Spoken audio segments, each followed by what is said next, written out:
Hi, my name is Samat and welcome to this week's guitar lesson. Today I'll be showing you how you can use simple embellishments to make a D major chord, an open position D major chord, into something more interesting. This is what I use all the time when I accompany musicians, accompany singers, and when I write my own solo guitar pieces. This is a very simple way of embellishing chords.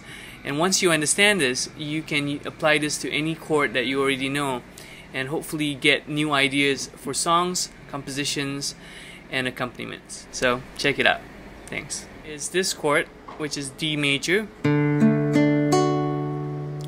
have my first finger here on the second fret of the third string, third finger here on the third fret of the second string, and second finger here on the first string, second fret of the first string. So this is your D major chord, standard D major chord. And what I'm going to do is I'm going to show you two ways of embellishing it. Number one is I'm going to put my forefinger, this one, here in front. What happens there, now it becomes a D sus4 chord. Now if I lift it up, it becomes a D major chord again. And now I'm going to lift up this finger, second finger, and now it becomes a D sus2 chord. Now, it seems like I'm holding three separate chords. But in my mind, all I'm doing is I'm thinking of D major, and I'm thinking that I can go to one note lower from this particular note, which is the F sharp. I can go to the open E, or I can go up to G. This is the major third, this is the second, this is the fourth. So if I stop here, it has a different chord name. But what we're going to do is we're going to just go up and down, embellish it. On the right hand, I'm going to play a simple pattern, something like that, or maybe even this.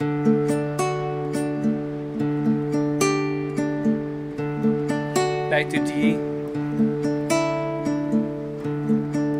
D sus4,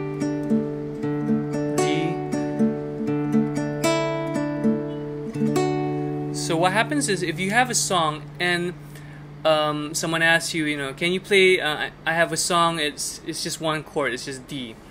And you think, okay, you can continue to just play just D like that. Or you can also up and down go from D to D sus4, D sus2. Now just because someone tells you it's just D, unless they specifically say, I don't want you to change it in any way, I just want you to stay on this. Most guitar players that have experimented with this prefer to just go up and down to create a little variety in the parts. So for instance, I could do what I did earlier.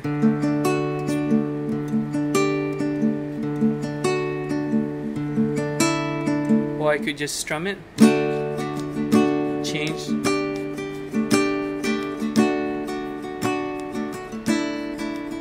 Or I could go up and down a little bit faster. Change, change. Or I could just use one of it, for instance. I could just this and this, the D sus2.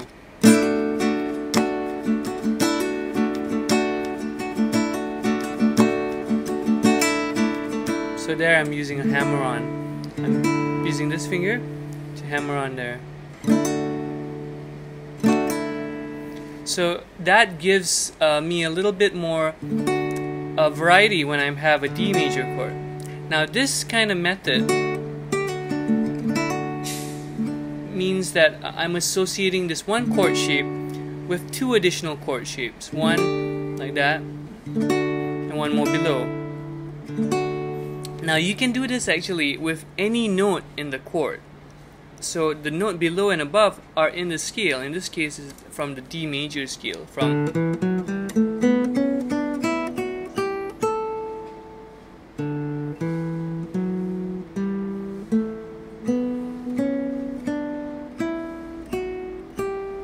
So it's from that scale. I'm just going to a scale note above. So another one I could do, now if I change the fingering, I can go here. Now I'm using a bar here and a second finger here. I can make it a little different. Now instead of thinking about this one, I can think about this note.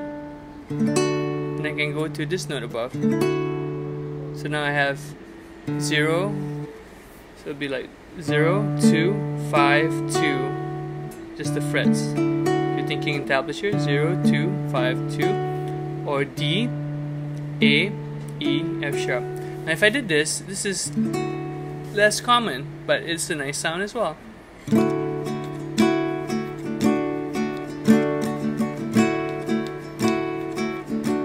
Now I could also go down and just go back to this bar. Now it becomes a D major 7. Now I could go up and down.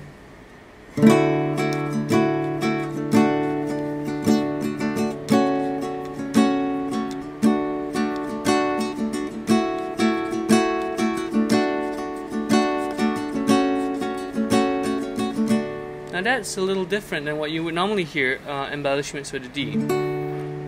And again, I can do it with another note. I can do it with this note. With the A here, I can go up here. So I could do, this makes it a D minor with a D bass. B minor with a D bass. Because there's a B, D, and F sharp. Now listen to this.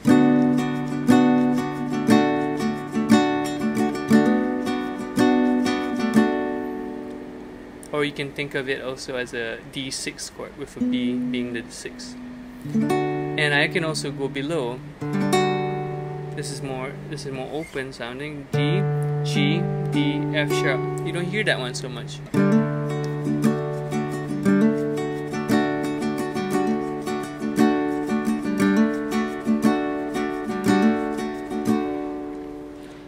Okay.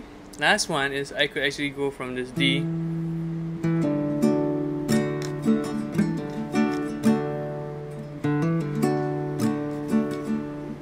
to this E and back to the D. Now that's a little harder to do. Well, it depends how you figure out the fingering. But those are the three. That one, the first one, and or maybe that's another possible fingering for it. B minor, second, third, fourth. Then here, 1, 3, 2, and back. So what happens is this one triad, this one simple, very very simple D major chord. Now you have you have like on this string you have 3 ways of playing it. You have D, D sus4, D sus2, back to D. Here it becomes a D becomes a D at 9, a D becomes a D major 7, and then here becomes a D6, D, and here I don't know what I would call it. I would call it like a D at 4 because D, G, D, and F sharp. D at 4, so it's a D major triad, but also with the added D, G, and there you have it. So you have all these different ways to vary a simple D major chord instead of just playing it or just. Now you have all these different notes that you can choose to go back and forth from. So to end this lesson, I'm gonna just improvise something, just play around with the different shapes so you can sort of have an idea of how I would use it. And I'll do it kind of like a folky fingerstyle kind of way. Okay, here we go.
So there you have it. Simple ways to embellish a D major chord, and hopefully these ideas will open up new ways for you to accompany yourself. If you're a singer-songwriter and you like to get more elaborate fingerstyle arrangements and ideas for your songs, hopefully this will open up ideas.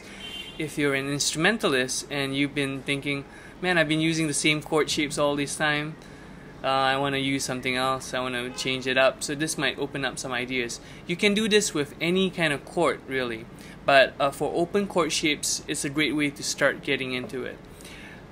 Don't use everything at once. You want to just use a little bit of it, fragments of it, and hopefully those little fragments will make it into your songs, compositions, arrangements, into your gigs. Thank you so much for listening. Hope you found this lesson useful.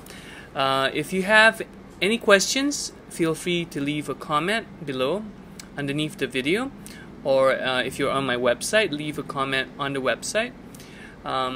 If you have any requests for future lessons that are related to this, or something completely different, or if you have anything that you've been wondering for all this time, like I've heard of this thing but I don't know what it's all about, I googled online, I couldn't find it, and I asked my teacher, he or she doesn't know it.